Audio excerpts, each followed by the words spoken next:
Hello, everybody, and thanks for being here for another Velo podcast. I'm Mike Levy, and we've got a bunch of stuff to talk about today, including a new gravel frame from Otso with a funny name, a few new gravel-specific pedals from French brand Look, and Josh has been riding that absolutely gorgeous Cannondale CAAD14.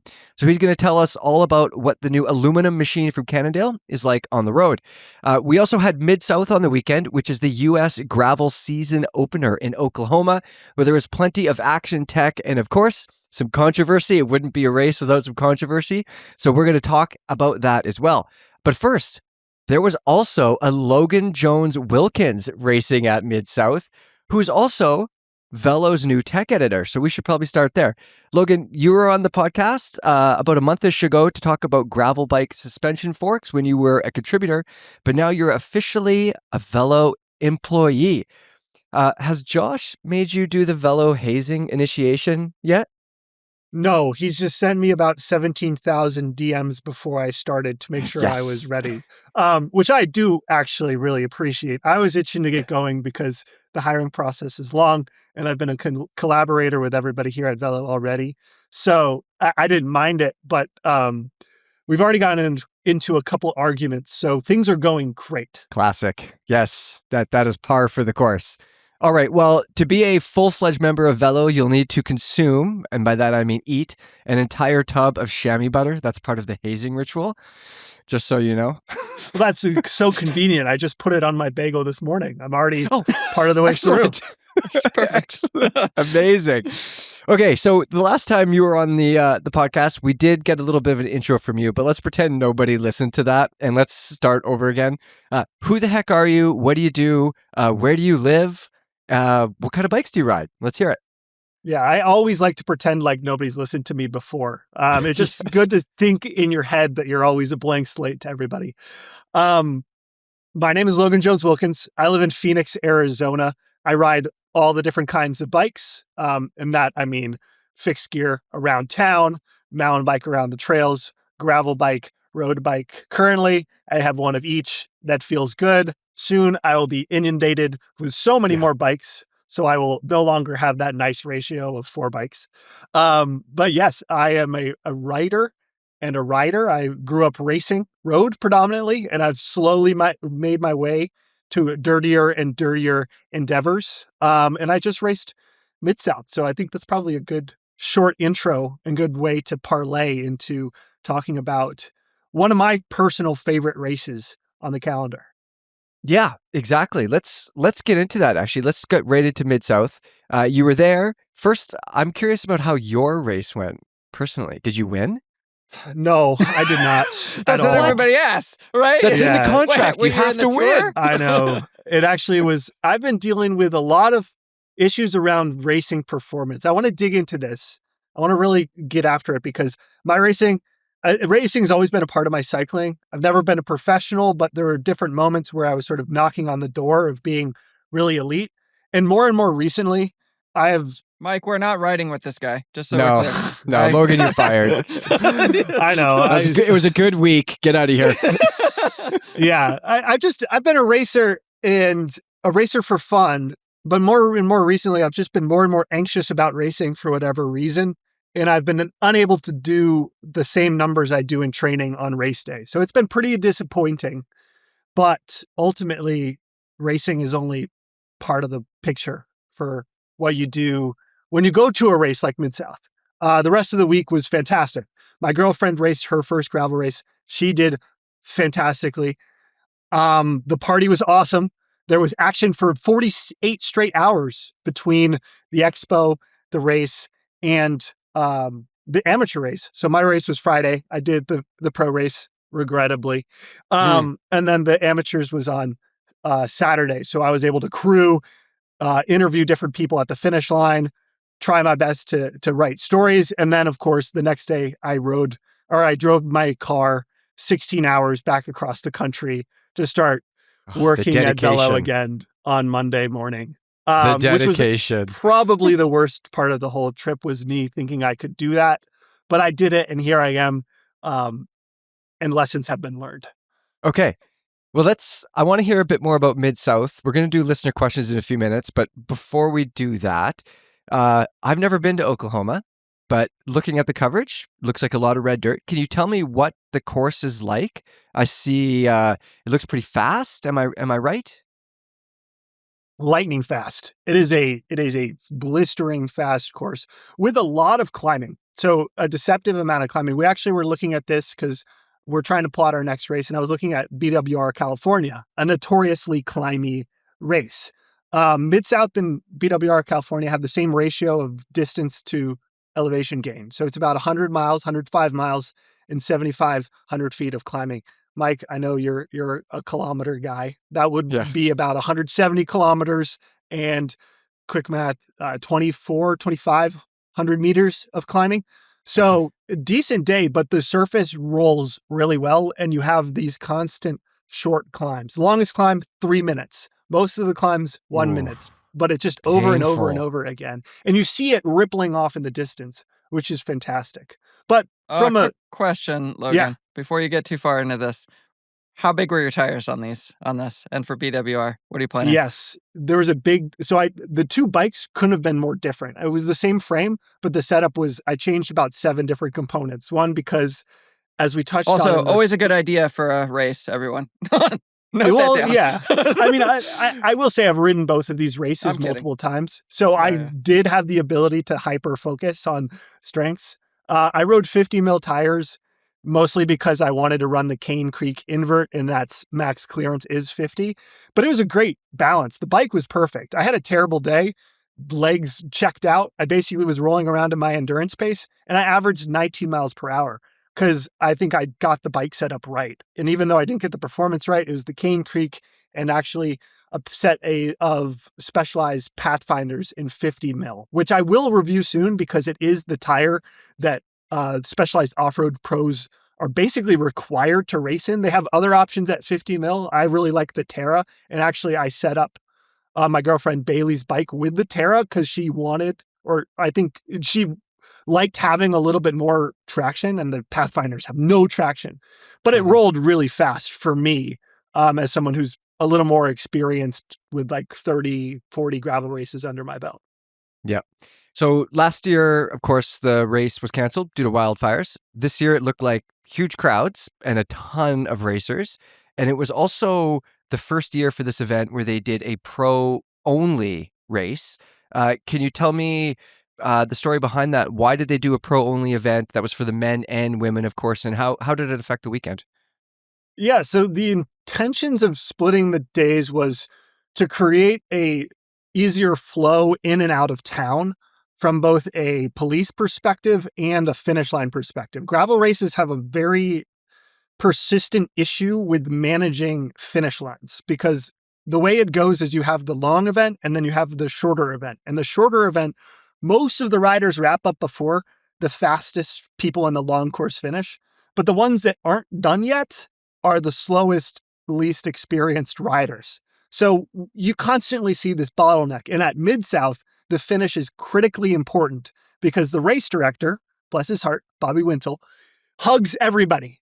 So you need that communal spirit. And that was just completely at odds with a gravel race where there was a high-speed sprint that came at the end of pretty much every edition, because it's not that challenging for professionals to race. There's going to be more pack dynamics. It's going to run much more like a road race. So that was like issue number one, where they're like, we need to find a way through this. The other issue was police resources. When there's constant fields going out on the course, it's hard to get the police to be able to coordinate a large path of 1,000 riders, 100 riders.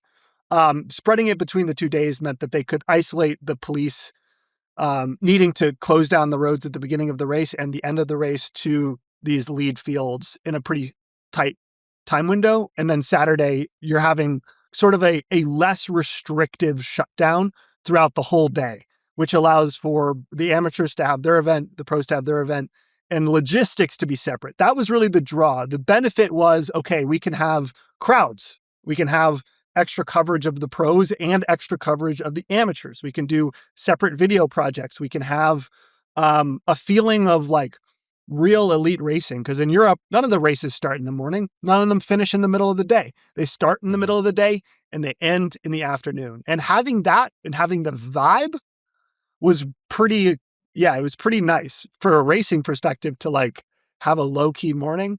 But from an atmosphere perspective, like you had criterium size, like big criterium, not like your local criterium, like Athens, Twilight, Tulsa level crowds on the finish line. And the photos look like European race photos. The athletes get to have their moment in the setting sun, which is a little nicer than just the midday when everybody is still trickling in. So aesthetically, I think there was also like, well, this is an aesthetic bonus. And it was a distinguishing facet of this race that puts it in a different light, literally, compared to other gravel races. Okay. So if for the listeners out there right now, if you went to the Velo homepage, Logan has an article on the homepage talking about the story, covering it all. We're going to hit on a few things here from that article. The first thing is, can you tell me what happened in the women's race? I read that there was some controversy, maybe that's not the right word, with a vehicle that was leading the pack. Yes. Yeah. So this is very interesting because I was actually almost an eyewitness to this. I entered the section where the video was taken about a minute before it happened. I stopped. I let the women go through because again, I was sort of, my day was done. I was just getting to the end. And I noticed Sophia and Paige Onweller, Sophia Gomez Villafane, take the section. And I didn't think anything of it. I just was like, okay, I'm going to wait. I'm going to give them a minute. I'm going to drink. I'm going to fill my bottle at this little aid station. What happened was essentially the vehicle, the side-by-side that was trying to provide coverage of the race went into this section, which is a farm. So there's not a defined road. There's kind of like pin flags marking the course, and did not quite see where the pin flags went and started veering one direction. Saw that Sophia was in the way and was potentially going to get hit by the vehicle, and then veered the other direction where Paige was, where she almost got hit by the vehicle. It was very shocking. Someone took the video and you can see the video, like it's close calls in both directions.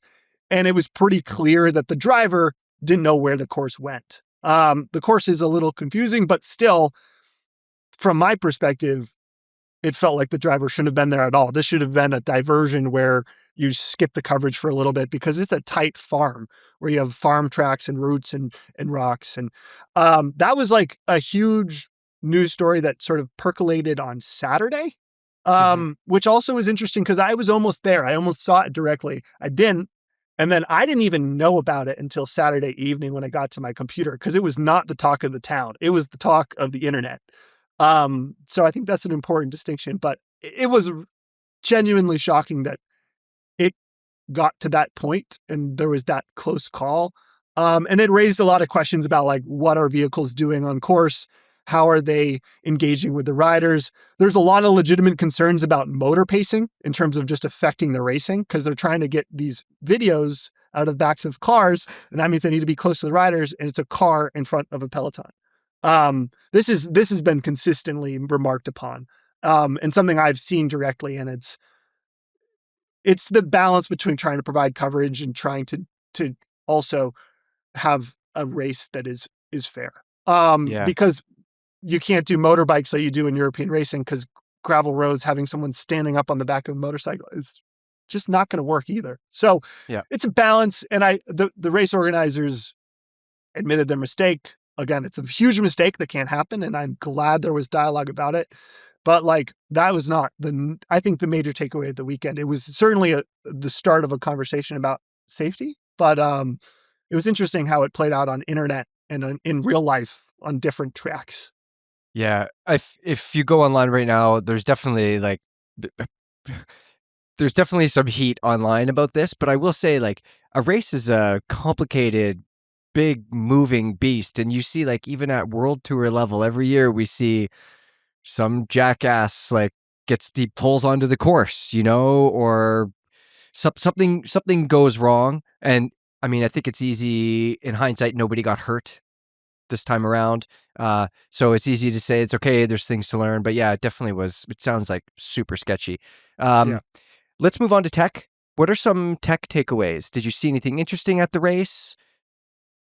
My tech takeaways are things are pretty normal. we're at a little bit of a plateau, I think, in terms of where people are going with their tech. There wasn't nearly as much suspension as I thought there would be. I thought people would try to get creative with suspension and narrower tires, which is what that was kind of a news story that developed around Unbound, and it felt more appropriate for Mid-South. But most people went with rigid bikes and 50 millimeter tires. Schwalbe, very popular for the gravel racers, both at the sort of Thunderbird level of width, so a 2.1 or 2.2, and the G1, their gravel tire at 50. The G1 is so good. Yeah, I mean, it's a It's great my tire. favorite. I was happy to see some of the Vittoria recycled tire, the brown, their gravel Sure. option. It's a little heavier, so I was kind of wondering if people would race it or not. Personally, with Vittoria, I would love a 2.1 peyote. That would be like a perfect gravel tire in my eyes. They have that, but not in the race casing. I think it's coming. So that was kind of the big tire takeaway. Gearing was a lot of big gears, a lot of big chain rings. We're seeing more and more people squeezing 50-tooth chain rings onto their bikes, which is a lot. Lord. We'll talk about that. That's actually. a lot of teeth. Yeah, one bike that we're going to cover later has that clearance listed, which is not always the case. A lot of these bikes are listed at 46, and the pros will risk it with a 50. I rode a 48, and it was great because it was 30 miles per hour for the first hour, and you need a big gear to pedal 30 miles per hour downhill to keep that average, or 40 miles per hour downhill to keep that average. So, like, they need that size of chainring. That's really where the tech is. Nothing too crazy, nothing too wacky. I wore an Aero base layer, which is bizarre for a gravel race, but that was also not uncommon to see. I think the best tech though was Saturday, just wacky stuff. I saw a guy smoking a cigarette at 8 a.m., getting his cruiser bike ready for a 50-mile ride, only Yes. Mid-South. There was a tandem sprint finish.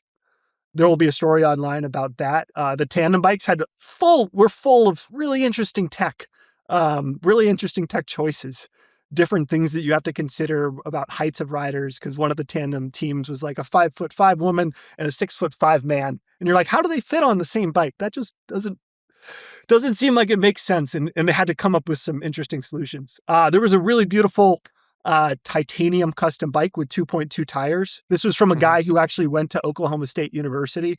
So he's a local, and he basically was able to build a bespoke tandem bike perfectly to what he thought the specifications of stillwater riding were, which I also thought was really cool and really neat. So there's just it's a big spectrum, and this race captures it all. You know, you need the Stoker stem with a 1 foot of adjustable length on it coming off the captain's seat post, right? Yeah, for sure. Yeah. Okay, interesting. So for anybody listening or watching, go to the Velo homepage, check out Logan's article about Mid-South, check out the red dirt, and read about some controversy as well. Let's move on to listener questions. Last episode, we talked about our gas station foods that we choose when we're dying mid-ride. We got a lot of comments about that, Josh. I'm going to read some of them here. Kent McDonald, he says, no offense, but you guys eat gross. And then he goes on to say that he eats paydays, pecan rolls, and drinks a Red Bull.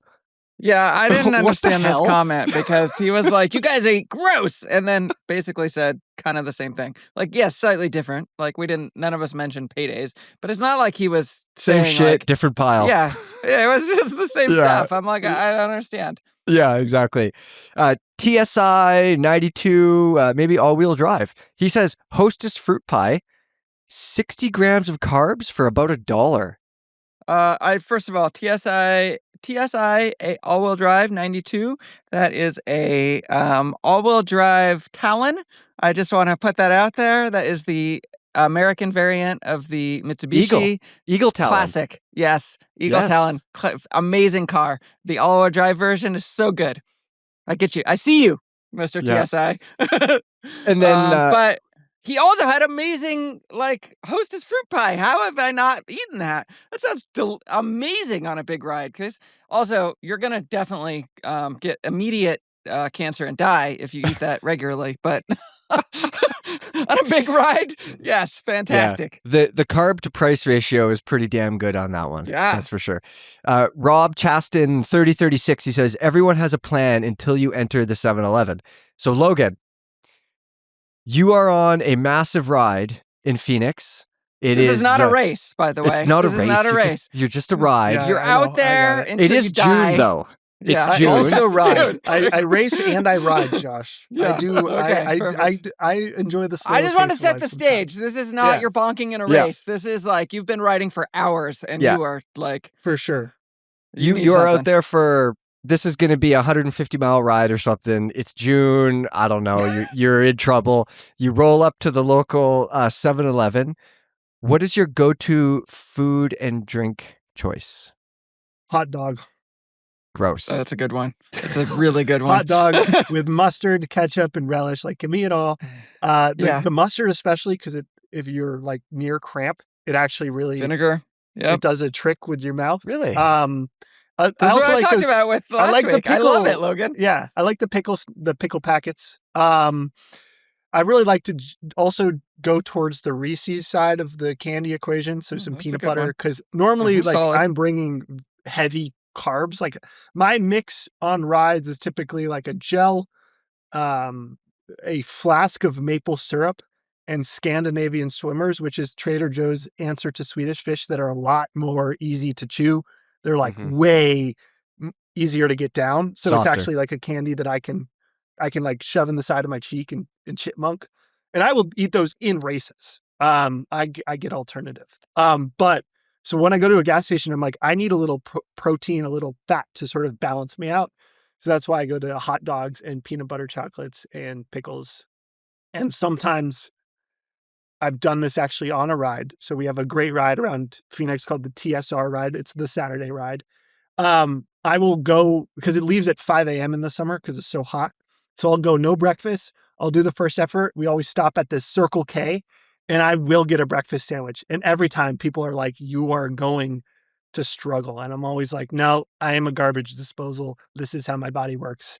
And the second effort always goes great. So that's really my story when it comes to gas stations.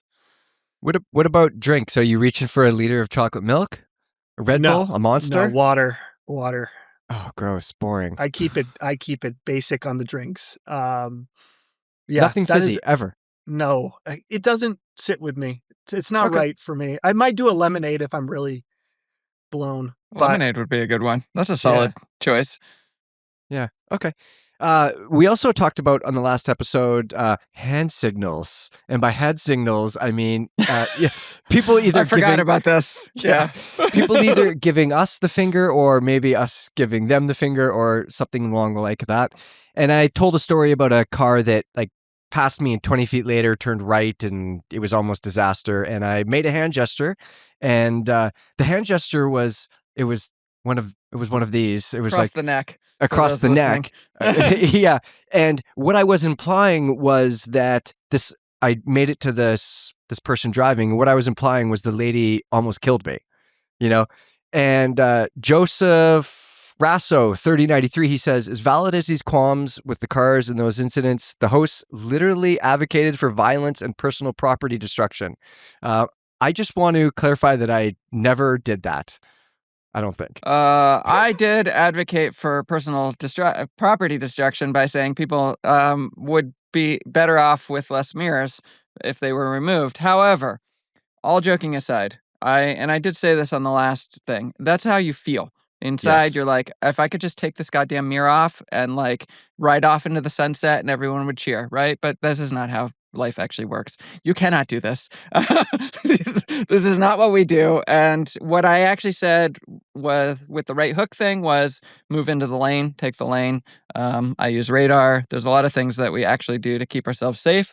But that podcast was all about, God, what we wish we could do. Yes, exactly. Logan, you spend a lot of time out there. Do you have any stories of people, motorists, getting angry at you or you getting angry at the motorists? oh boy, do I. Okay, so I wrote about this about There 2 we go. months ago. I didn't see because this coming. I thought it was Mr. in Gravel, response. he'd be Yeah, good. I've been very much like cyclists. We need to create more of like a political. We need to talk about our politics because we have shared politics, and we could be single issue voters locally and get a lot more done if we put aside our other issues for local councils, local bills, local initiatives. Because I think we are more alike than we think, especially when it comes to certain local political issues. But that is a different conversation. Through that writing, I remembered a story from not a story. It was an experience I had where I was riding through south of Phoenix, which is a zone that's very car centric, but you need to go through it from where I live in town to South Mountain, which is this beautiful climb. It's 8 miles. It's great tarmac, ton of mountain biking. I go to South Mountain all the time. It's my happy place. And you need to ride through a part of town that's really hard to ride to get there and to get back. It was especially hard to ride in 2022 when this happened. However, they totally redid one of the roads, put in a light rail, put in a bike lane, and this construction project took a long time. I was riding in this construction zone, and a car behind me got so upset that I was only going 25 miles per hour down the hill, which was the speed limit, that he decided to cut into the cone section, lay on his horn, and come past me. Now, there was a red light right in front of us, so he sped up. Yes. He got stopped in the red light. Best. I stopped and I was like, Classic. what are you doing? He's like, you're being a selfish expletive. He used a really terrible word I don't want to repeat. But I was like, what do you mean? This is the speed limit. Where are you going to go? And he got really upset. But I was like, I've stood behind him. And for the next 4 miles, he kept going and tried to speed, but there was cars in front of him. And we kept stopping at lights, and I kept being right behind him. And he kept trying to brake check me. He was just so mad that I was still behind him, proving how idiotic he was every time. And every time we stopped, I'd stop. I'd turn my head to the side. I would look right in his driver's side mirror, and I would wave. I love it. Yes. Just to remind This is the him best. I I've was done that still too. You there, wave at and people. he did not gain anything from seeing it. the Eventually, best he hand sort of signal. like, Just the Yeah, wave. the Just a sarcastic wave. wave. Just a wave. Eventually, he sort of sped off across the median and hung a left that was probably illegal because he probably was just so embarrassed he didn't want to deal with me anymore. He was so angry and embarrassed, and he was trying to find a way to exit the situation because I was going to mercilessly mock him every time we stopped into the indefinite future. So, yeah, my PSA is like, if you're in a construction zone as a cyclist, take the lane because if someone tries to pass you and is mad about it, you might be able to do the funniest thing possible. Yes. That's actually a good PSA in general. Don't be afraid to take the lane. It's better, actually, to make people mad at you because you're taking the lane than have them not see you or try to squeeze you off the road. If you're in the middle of the lane and they're pissed and they're swearing at you and honking, they know you're there. Especially in a better. construction zone, because in a construction zone, Yeah. penalties are higher for drivers who break the law. So there's less tolerance for speeding. You actually have more legal framework defending you if the worst happened or if they reacted in a negative way. That area especially be bold because you're not going to have the same shoulder. The lanes are going to be narrower. Speeds are going to be lower, but people are going to be on edge. So make yourself known, make yourself seen, stand your ground. You have the support. Okay, last question. This one's from, or for Josh, I have to say, from Galen Keller, local BC rider. He says, Josh doesn't believe in saddlebags, ? That's aero gains you're just leaving on the table. I've got an 11-liter Ortlieb saddlebag that saves 8 watts versus no bag. He says he's tested it with an aero sensor with the bag stuffed full of bubble wrap to verify those claims. Josh, no saddlebag on your aero bike? What the hell? 2 things. Many things. I have a few thoughts. You guys gotta give me a second here. Oh, yeah. So, first of all, this guy's completely right. And what he's talking about is essentially creating an aero fairing behind him. And I have no doubt that it saves 8 watts. Awesome. And there's always like cool people doing cool things like that. Love it. Okay.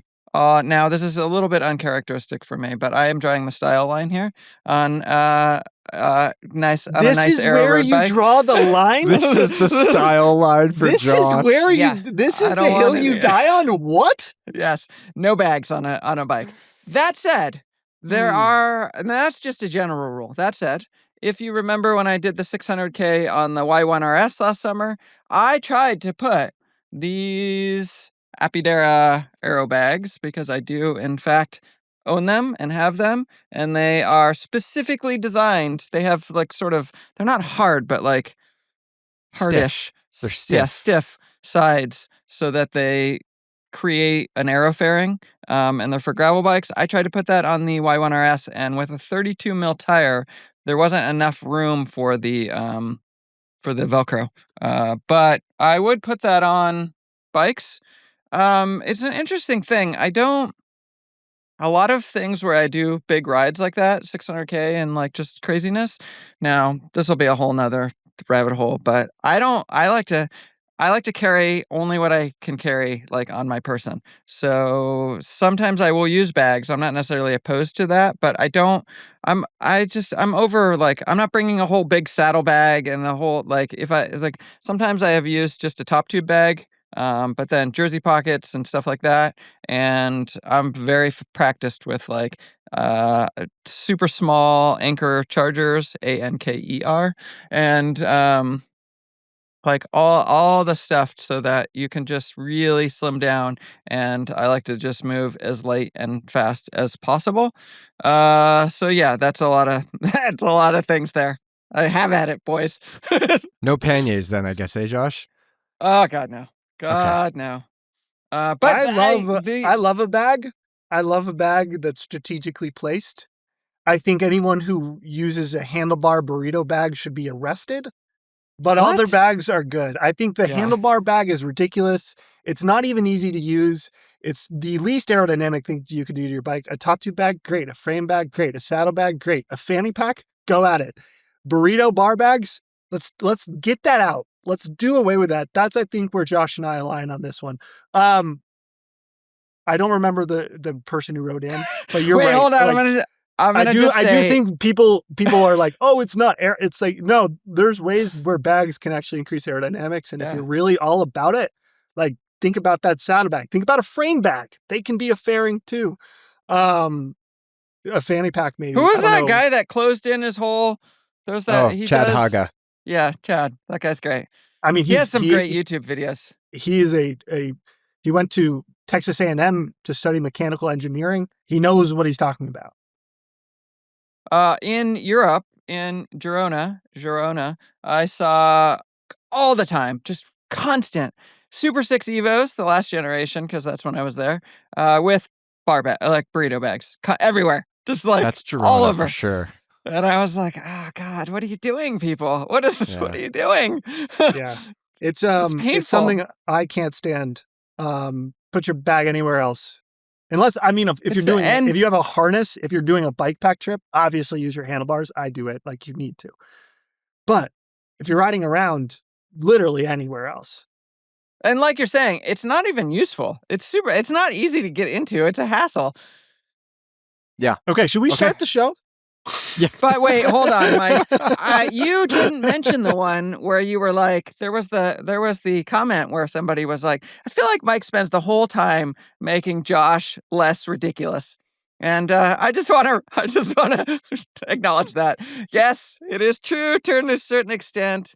I'd like to believe I'm not necessarily exactly this ridiculous in real life, but Well, Yeah, good news, here we are. I'm here because I'm going to make you sound more ridiculous. We're going to be the counterweight. We're just pull you back, Yes. put you forward. That's perfect. Yeah. We're all, I'm here we're all to weirdos in our counterweight. own way, Yeah. you know? Guys, there are two new bikes to talk about. One, Josh has spent a bunch of time on, so let's start there. Josh, you have been riding an aluminum Cannondale. It's like the CAAD14 or something by now. It's gorgeous. The last podcast, we went over some features and pricing and all this. This episode, I want to know a bit about how the bike rides. So what are you making of this thing so far? So I went out with my my buddy James, And, so just to give you guys a picture of this test, when I ride with James, Garmin reports VO2 max workouts. So we did that for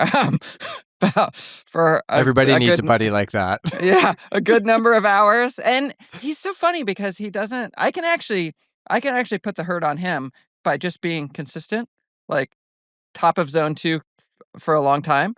But he like in the middle of our ride, I'm doing 750-watt sprints up a hill, and he's just he actually at one point no hands on the bar. He does a little like he's running, and I'm sprinting so that was the bike. But the reason I mention this is because last episode I said the CAAD14 is it's as if you turned Zone 3 into a bike. And yes, that is exactly what it is like. It is Explain. so much fun. So what is the thing about Zone 3? When people talk about Zone 3, you go, well, the problem with Zone 3 is it's not actually that fast. It's not actually that hard. But it feels like it is. And that's the whole thing with the CAD. Yeah, you could go buy a direct-to-consumer Chinese brand that's lighter, less expensive, about the same price, let's say. But it's aero optimized. It comes with 50 mil wheels, and that is a faster bike. And yet, the CAD is incredible. When you're riding a CAD bike, you never think to yourself, you know what I really am missing here? I'm missing aerodynamic efficiency. You never think that. You're like at your limit, doing stupid things, chasing your buddy up the hill, and you're like, this is fantastic. Now, the other thing that I did not, here's another catchphrase for everybody. I feel very proud of myself for coming up with this. The CAD, this new CAAD14, this is not expected. That frame is where vibrations go to die. You think, because it's an aluminum frame, that it's going to be like, buzzy and like not comfortable. It is so smooth. It actually almost verges on a little dead, like almost too smooth. That was my follow-up question was like, does it feel faster just because there's more vibrations because it's a metal bike? Because sometimes like vibrations make you feel faster. Yeah, like, that's totally, the whole reason why we pumped our tires up too much is because like, oh wait, you can really feel each one of those little micro rocks in the pavement. Going It's so fast good. on my 20s. Right. But that's interesting. So maybe you've changed your paradigm of speed internally, and now you're like, oh, smooth, fast. This is pretty fast. It's not as aero, but it's like, I know that's good. I usually ride hookless, not hookless. No. You put it down in the title, hookless. We talked about hookless. We're done. I meant to say, I usually ride tubeless tires in a 28 or 30 at, let's say, 50 PSI for a 28. And the one annoying thing about this bike is that the wheels are tubeless compatible, but they ship with non-tubeless compatible tires, which is like, where did they even drum those up? Did they, like, somebody dropped them off a ship and Cannondale was like, yeah, we'll buy those? Isn't every tire tubeless compatible once you pour a liter of sealant in it? Well, that's on you, people. I will advocate for taking mirrors off, but not using tube-type tires with a tubeless setup. I've definitely used some tubeless compatible tires that eat so much sealant they might as well not be compatible. Yeah. It is the cotton sidewalls can just suck away all the moisture. When you see it like oozing out, and it's actually those little drops on the outside of the sidewall. Yeah, that's great.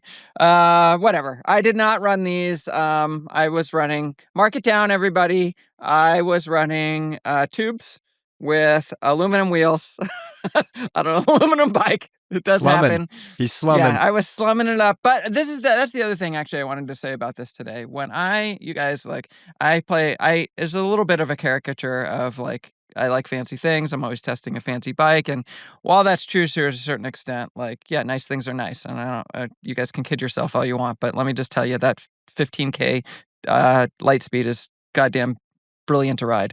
But really what I advocate for is not buying junk because it's the right price. I would say, don't go buy a price point bike. You're not going to enjoy it. Instead, go buy a used bike. Go buy a nice bike that's 3 years old. You'll have a much better ride. Or go buy yourself a CAD, because it is a bike you'll have for maybe the rest of your life. And it's a fantastic bike, and it's cheap. Inflation adjusted, I paid the same price for a CAD 9 3 maybe in 2009 as they're selling the brand new CAD 14 for. CAD 14 with the 105 build is the same price, inflation adjusted. That is incredible.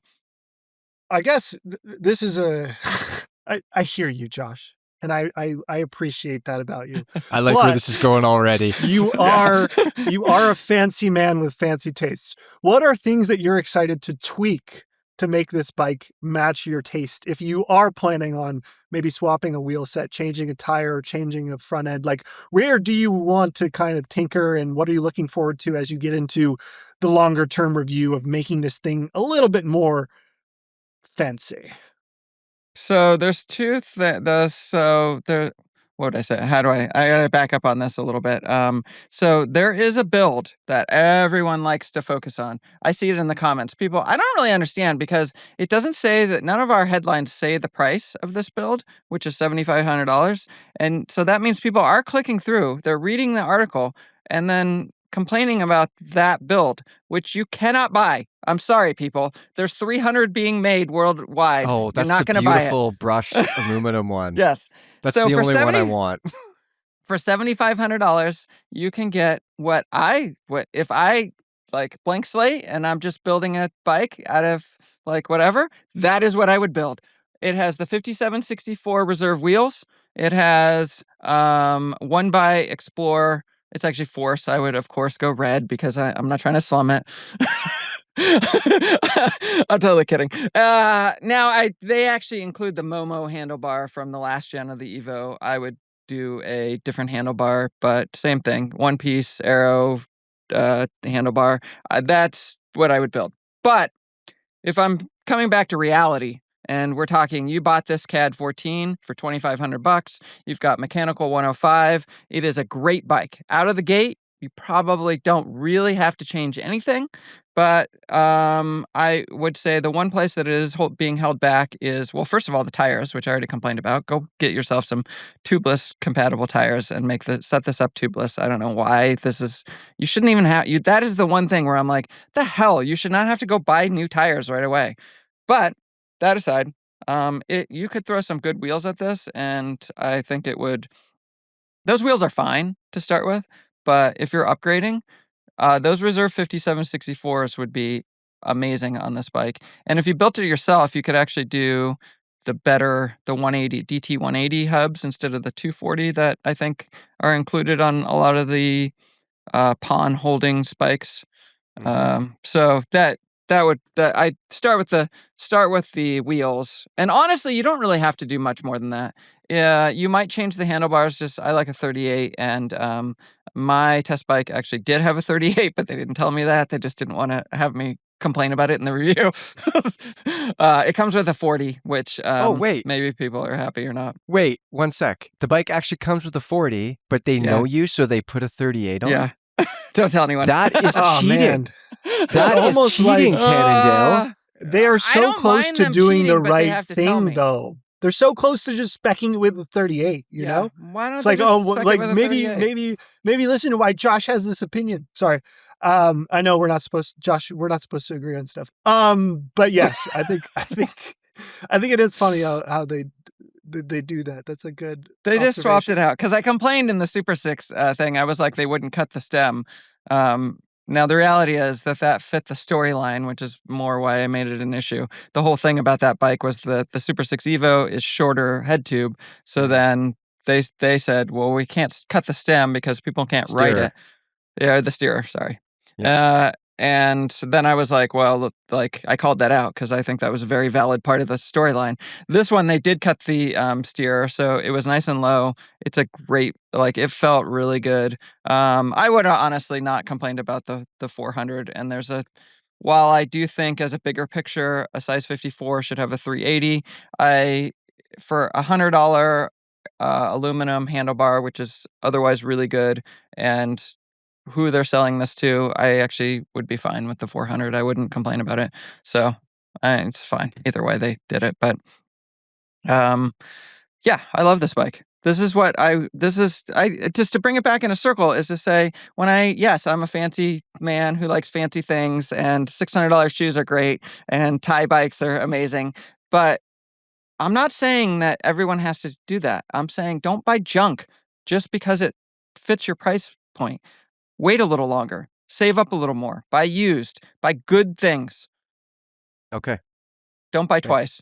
Thank you for the advice. Review of that bike on the homepage at some point soon, I imagine, eh? Yeah, it's coming. Yeah. Okay. let him get to his summer. Let him get to his sunshine season so he can actually properly ride it outside. Yeah. Fair enough. Patience, folks. He's from Portland, which is getting hammered right now, like I am, I assume. It was. We had a flood warning last week, but this week we're okay. Okay. Logan, you wrote an article about another new bike that is on the homepage right now. It is the Otso Waheela R gravel bike. First question for you. Do you know what a Waheela is? No. And I thought the bike... Is it a thing? Like, yes. I don't know. It's an animal, what it is. Right? Yeah, I it's thought like the a bike dire was already wolf. released, to be honest. I'm going to start here. I thought this was like an that they were just improving on it because I knew the Waheela, but it was a Waheela C, which still kind of exists. Yeah. And there's a Waheela S. But the Waheela C, to me, always felt pretty modern. In my head, I think I thought it was released a lot more recently than it had been. So yeah, I don't know what a Waheela is, though. What is that? It's a mythical wolf. Yeah, it's an animal. Like a dire wolf that stands, 4 to 5 feet high at the shoulder. Mostly known for roaming around Canada, but apparently also down into Minnesota and other areas like that. So there you go. Pretty cool. Mythical, though. That's me. Maybe. So you have a pet. You have one in your backyard. I think for me, with UFO brought you one. With Otso, I always am like, is it Otso? Is it Otso? Yeah, Otso. I was just gonna say, wait, is it Otso? You said Otso. It's got to be Otso. Come on, people. It's Otso. Yeah, it's Otso. Yeah. Okay, tell me about this thing, Logan. Preface this. I don't have the bike in yet. I've just seen the information and I've seen it in person. It was at Mid-South, which is great. I got to look at it. It's by the people who by Otso. They're also Wolf Tooth. So this is basically the same company out of Minnesota, Minneapolis. I'm a big fan of Wolf Tooth. I have used their bottom bracket recently. Right, I still use their bottom bracket. It's great. They're putting out stuff all the time. They are working really hard. But they're doing really good stuff. And I was interested at this because, it looked like a bike that had already been released in a positive way. There was a lot of familiar things that I saw that are kind of like on my mental checklist that it was checking off. Big tire clearance, 50 mil with a little more room. You could fudge that a little bit. It is slacker on the front end, but not too slack. Barely. It's a little bit more relaxed. I mean, they said that. It's like, the whole thing is, it's like, oh, it's getting slacker, more clearance, yada, yada. But they're doing it in a way that I think is really smart. They're not precious about their chainstay length. Unlike companies that are like, we're only going to have a 420 millimeter chainstay length, their chainstay actually varies on a size by size level, which I think is great because it's just going to create a more balanced bike for every size run. It also means that they are going to have a little bit easier time fitting in tires with larger volume tires. You're not going to have to drop the chainstays. It's not going to be really tight. Just tell them it's got a camtail tube shape and it's arrow. That's what we're getting to. I'm really trying to get it. I'm avoiding talking about that because you're going to learn this about me. In terms of gravel bikes, aerodynamics are pretty low on my priority list, but it does have interesting some looking common tube sense shapes. Here. I think from just an aesthetic standpoint, the tube shapes are cool. Like even if you set aside the aero gains, because all of that for me is just speculation anyways. There's too much to consider to really, I think. Are you winding Josh up on purpose? What are you doing? Yes, because it's like, first what are you talking about? Speculation, just like most gravel races, you have a freaking number plate that negates all the aerodynamics anyway. I do think that number plate is so stupid. What the hell is with that? That's a whole nother tangent we can't get into, but what the F with the number plates on the front? It Also, grinds my I gears. want to just mark it down, everyone. This podcast is going to go a little long because we got to talk about these pedals, and I don't want to cut them short on the Otso. Yeah, we have pedals to talk about too. But like for me, it's just the features list checks off what I like, with the exception of like, I don't think we need any more down tube storage spaces. I think I'm over that. But it's highly, Josh, again, you're going to make your expressions. Let me finish. Mike, let me finish. Can I just have the floor? How did we Can agree, I just introduce Mike? All myself? Of a sudden we're teaming up here. The other features I do like though are a headset, a semi-integrated headset option, a fully integrated headset option, a fully external option, tons of different customizability on the front end. Strangely enough, there's no option to go 2x, which I found a bit odd because this bike seems like it would be nice to set up in an all-road way if that's your speed too. If you wanted an all-round bike, it seemed like a good option on that front. But yeah, which is also perfect for 1x. Just stick with 1x. Okay. Yep.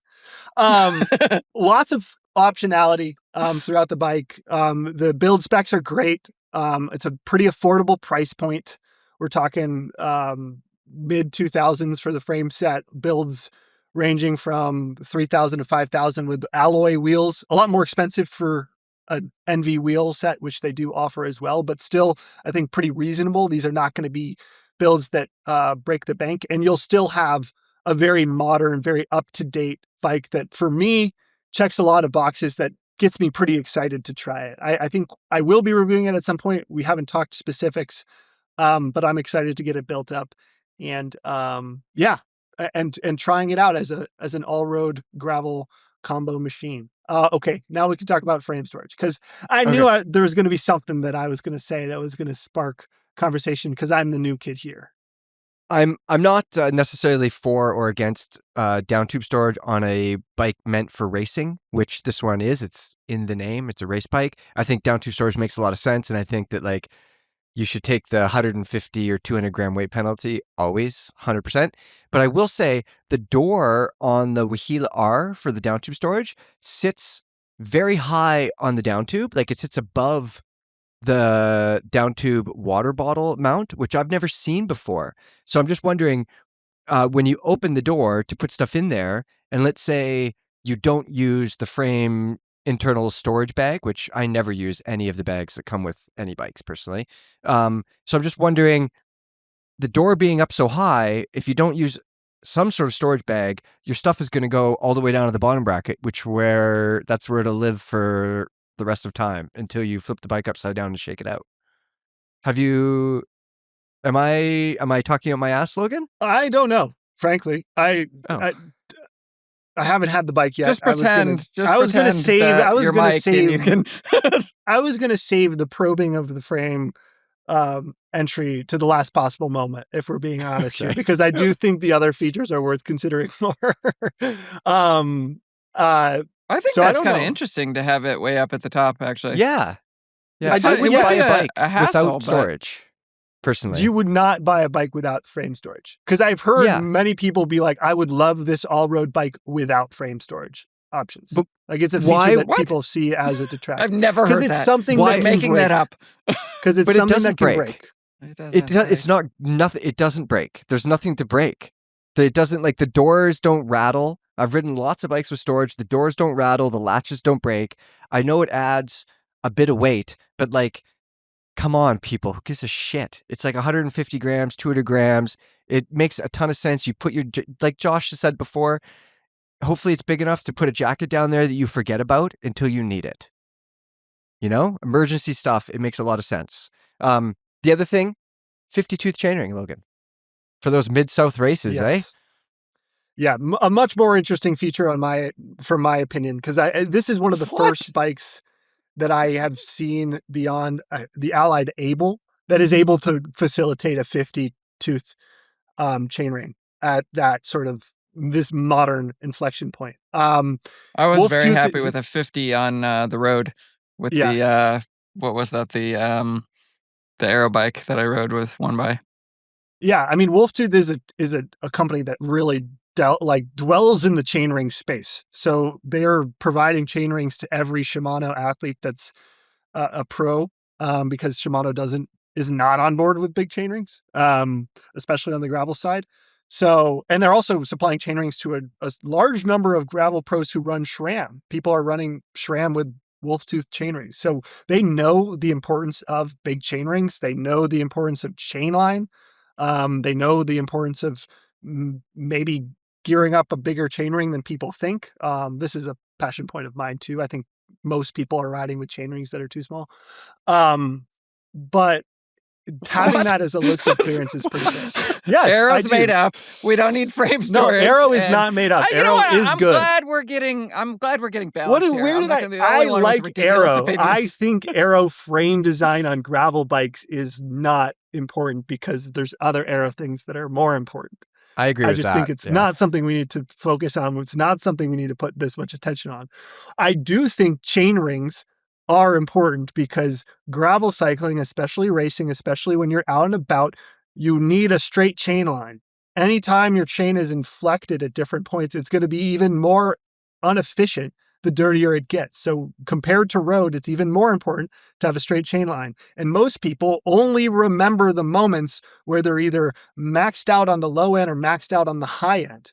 And if people are so focused on the 1 or 2 minute where they're grinding their gears because their chainring was a little too big, they might think they have a big chainring. But in reality, they're probably in the middle of the cassette most of the time. And they're doing less wear to that little teeny cog, that little 10-tooth cog on the other side of the cassette. And it's all about what are you considering and what are you trying to prioritize. Most people, I think, prioritize longevity of components and being able to be happy about your bike at the end of the day when it's gritty and gross. And I think chainring size helps both of those things a lot.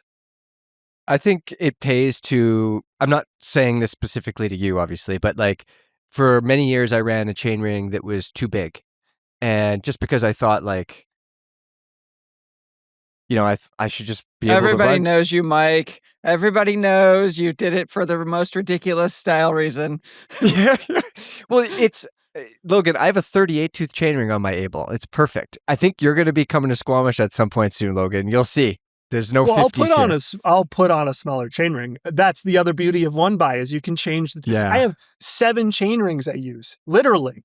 I have 7. And I get it. But it's like, let's have the high-end functionality. Let's have the capacity because a lot of people, I think, are going to be in that range and going to try to use it in Oklahoma where it's like you probably need a little bigger one. And even if you're not as fast, you'll still like going from a 40 to a 42 or a 42 to a 44. Like it matters. The amount of people that race gravel bikes compared to the people that just ride gravel bikes is pretty damn small, you know?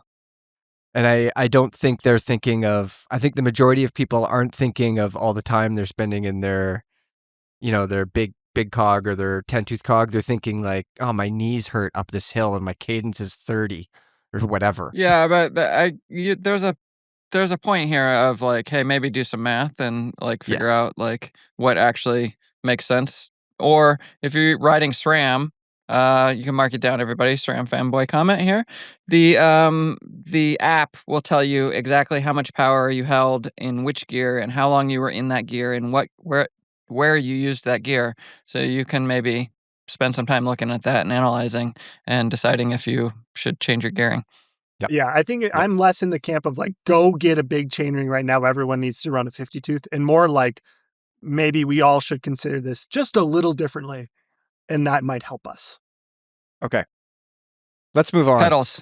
Yeah, let's talk about some pedals. Let's talk pedals. So, okay, guys, I'm looking at my gravel bike right now. It's got a set of double-sided cross-country mountain bike pedals on it. Like I think the majority of people use. They seem to work just fine. But we just had French brand Look release some new single-sided gravel-specific pedals, kind of in the same vein as those wolf tooth pedals. There we go. I got it out. So Logan, you wrote an article covering these new pedals. Tell me about them. And then let's talk about if these actually make any sense or not. Single-sided pedals. Yeah. So I'm going to start by taking you guys behind the curtain a little bit. We actually debated whether or not we were going to write this story because we were like, okay, pedals. what do we talk about with pedals? What is the significance of this? I haven't had these pedals. Josh had the pedals. And what we came to was the conclusion that this is officially a trend now. We are now in trend alert. Gravel pedals are a thing. It's not just road pedals or mountain bike pedals. We now have an elusive third category. Now, this is a very dramatic way of saying, like, okay, Look has released a pedal that has one side. It is built for gravel. It has these three things that make it better for gravel. But I think it is important to talk about that big picture before we get into it, because that's ultimately why we're talking about this. It's because we're seeing something that is feeling like movement in the market. And as journalists, I think personally, our job is to help facilitate the conversation of, is this trend worth pursuing from a consumer standpoint?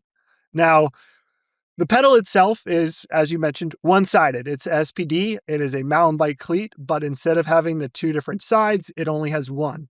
What it does have is a broader profile. So this is basically prioritizing the weight and the material to function as a broad platform that increases power transfer, or at least feels like you're having a platform or an interface between the shoe and the pedal that allows for a more secure pedal stroke, a feeling that you're pushing power in a more regular way that's in line with road pedals, while still having the clipping flexibility of a mountain bike profile. So it's easy to get in and out of.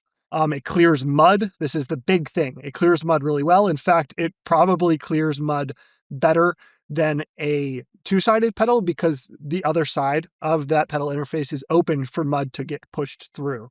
Those are really the spark notes. It's also lighter, significantly so, because as you could imagine, it's about half of the pedal. There are some key differences between the Look pedal and the Wolf Tooth pedal. Wolf Tooth really came with a design that not only provided the option of a one-sided pedal with a broad platform, they also did things like highly adjustable Q factor. There's a very neat system where they use basically three opposite threaded bolts to allow you to take the pedal off and to service the set of washers and bearings in the pedal that can place it. I think the Dell pedal has a 7mm range of flexibility of its width away from the crank. So it's effective spindle length, which allows you to have customized Q factors on both sides of the shoe. For me, as someone who uses the Wolf Tooth, actually my spindle length is different on either side, which is really nuanced and was a huge part of why I liked the Dell. The Look doesn't have Why this. is that? What's wrong with you? Why is your Q factor different? My What's wrong right with your foot legs? is more duck-footed than my left foot. I've tried to bring it in line, but my right foot wants to be more duck-footed than my left foot, so I like the pedal to be a little bit farther out, because if it isn't, my heel hits the chainstay length, the chainstay on my bike quite often. So very rare that you might feel this way, but I know other people have different leg or foot tilts. If you have pain in your pinky toe on one foot or the other foot, you might want to experiment with having weird Q factors like that. Weird's not the best word, but like if you move the force through so that it's away from your pinky, you might have success. Yeah, I've always been a broad Q factor person. But that's the Wolf Tooth. Let's put that aside for a second. The Look is a more simplified version of this, that really just focuses on providing a one-sided platform for gravel racers. Wait, hold on. I want to interrupt you. But I want to just give people some numbers because I pulled them up as you talk about this. So for the fanciest version of it, because Look has both double-sided and single-sided, so it's a good point of reference. Okay, so their fancy X-Track Race Carbon Tie. This is the most expensive, the lightest of the double-sided, $300. You have a weight of 145 grams per pedal, and hold on, people, the platform area is 515 millimeters squared. Now, for the X1G Ti, fancy single-sided, same price, and you have a weight of 120 grams per pedal, so you're saving 25 grams per pedal, and your platform size is 650 millimeters squared. So it is a bigger platform size. It is barely lighter, but it is lighter, and price is the same. All right. carry on, Logan. I apologize for interrupting. I wanted people to have a touch point of like, this is what we're talking about. This is why these are the choices you're making. Well, I was going to kick it to you because you actually have the product, correct? Kind of. I have them launched. I have them mounted on a Colnago because I like to really slum it. And that Colnago ride, it has super record campy and takes a max of 45 millimeter tire. So, i.e., the most perfect bike I could imagine putting together for gravel in my head. Good Lord. And oh, and I have road bars, 38 wide on them. However, I have not really ridden these, but I am confused by them. If I'm completely honest. Do we believe in single-sided pedals for gravel? Obviously, horses for courses, but Logan, single-sided pedal for gravel where you live? Yeah. I've always liked having two-sided pedals from where I used to live, where it was muddy, because I constantly would just step in mud. And then it's like, well, if I'm in road pedals, get out of here. It's not going to be fun for the rest of the ride. That being said, it's like, I do like light pedals. I do like the extra emphasis on a broader platform. Do I always feel it? No. If you have good shoes, good stiff shoes, like you really are not. If you have good shoes, you don't feel platform. But it is. I do feel like you do have a little less. The listeners can't see me. The people on the video will, but you have less of that sort of rocking back and forth, which I associate with mountain bike pedals, which sometimes feels distracting when I'm really doing a hard climbing effort. With a one-sided pedal with a broad platform, that's basically eliminated. So that has made it feel a little bit like a happy marriage between road pedals and mountain bike pedals, at least the wolf tooth variety. So I see a case for it. I mean, most gravel races, you're stepping out of the pedal once or twice. It might get really muddy, but you're not doing a cyclocross race. You're not constantly hopping on and off. It is not that difficult to clip into. A lot of these pedals still, the rear is weighted more than the front. So even though it's not going to always fall back to sort of that vertical orientation that road pedals do, it generally stays there where you can find it and hit it and clip in first try most of the time. Sometimes you'll get unlucky and you'll hit the backside, but it's not been hard for me to kind of use my toe to flip it over and get back in it. So I think it's great. I think like the pedals are way lighter. They look awesome.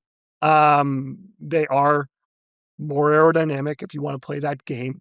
But I think more than anything, it offers the ability to create a larger platform, a simpler pedal, and something that has room for people to have their cake and eat it too. Or I think in the story I had a quip about like being able to have the mountain bike structure, but the road pedal feel too. It does feel like a product that actually hits something that is beneficial to the consumer. I forgot about Arrow. Now I'm sold. Our record guy. What was it? The British Adam Hansen. What? No. Wait, let's not play this guessing game. But Dan Bingham. Super tall British guy. He did an hour record, and he used Wahoo pedals with the dots on them to be more aero. I forgot about that. I'm sold. Josh, are we going to see more one-sided gravel pedals from other brands coming out? It seems to make a lot of sense to me. Lighter, more better. Yeah, it seems like another thing for them to sell, honestly. Yeah, exactly.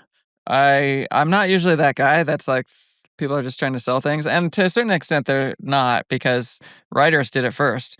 Riders are using road pedals because they want a stiffer, bigger platform, a lighter thing. Like, so the brands are responding.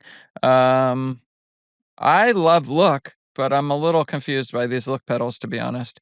When the wolf tooth is offering more for less, how much do the wolf tooth cost? I'm gonna guess I think they're less than this. Yeah. Fancy colors too.